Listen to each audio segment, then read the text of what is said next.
Naghain na ng disqualification case ang Commission on Elections laban kay Pasig Congressional Candidate Ian Sia. Kaugnay pa rin ang payag nito tungkol sa single mothers na may halong diskriminasyon. Yan ang ulat ni Rod Lagusa. Naghain ng Task Force on Safeguarding Against Fear and Exclusion in Elections o Task Force SAFE ng COMELEC ng petisyon para i-disqualify si Pasig Representative Candidate Ian Sia. Kasunod ito na naging mga payag ni Sia tulad na lang sa mga single mother. Ayon sa COMELEC, ito ang unang beses na naghain ng disqualification case ang COMELEC dahil sa discriminatory remark. Paliwanag ni Task Force SAFE Head Sonia Bea Losada, ito ay motu proprio petition kung saan nagsagawa sila ng sarili nilang investigasyon. In case the petition has remains undecided or unresolved by the time election rolls in, because we are less than a month away.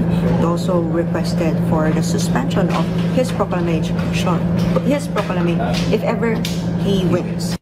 Kaugnay nito, may mga nakabimbin pang mga show cause order kung saan posibleng masundan pa ito, pero sa ngayon ay kanila pang hinihintay at pinag-aaralan ng mga sagot sa mga ito. Ayon kay COMELEC spokesperson Attorney John Rex Laujanco, iraraffle ito sa isang division na siyang mag-i-issue ng summons o direktiba para magkomento o ihain ni Sia ang kanyang sagot sa disqualification case.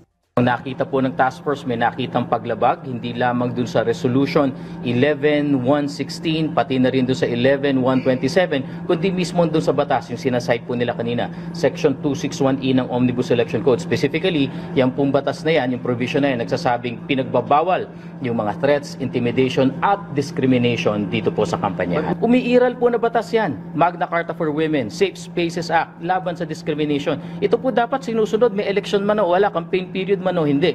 Sakaling hindi pumabor ay maaaring iakyat sa Supreme Court ang naging desisyon, kung saan dapat sa loob ng 5 araw ay dapat may matanggap na temporary restraining order ang COMELEC. Pero sa oras na wala ay ipatutupad ng COMELEC ang disqualification at lahat ng boto na natanggap ay ikukonsidera bilang stray votes. Pero kahit makakuha ng pinakamataas na boto ay maaring mag-suspend ng proklamasyon ng COMELEC. Kasabay nito ay magpapatuloy din ng inihaing reklamo kaugnay ng election offense laban kay Sia sa Law Department ng COMELEC, kung saan magsasagawa ng preliminary investigation para matukoy kung may probable cause. At kung sasang-ayunan nito ng Commission Anbanc, magsasampa ang COMELEC ng kasong kriminal sa korte, diretso na sa Regional Trial Court. Samantala, ngayong Holy Week, paalala ng COMELEC, bawal ang mangampanya ngayong Monday, Thursday at Good Friday. Lahat ng uri po ng pangangampanya, kung titignan po natin yung definition ng campaigning or partisan political activity sa Omnibus Election Code at sa Fair Elections Act, lahat po ng pagpapakilala. So it encompasses kahit yung postings po sa social media. Samantala, sinisiguro naman ng COMELEC na nakikitang encryption matapos bumoto sa overseas online voting ay machine-readable encryption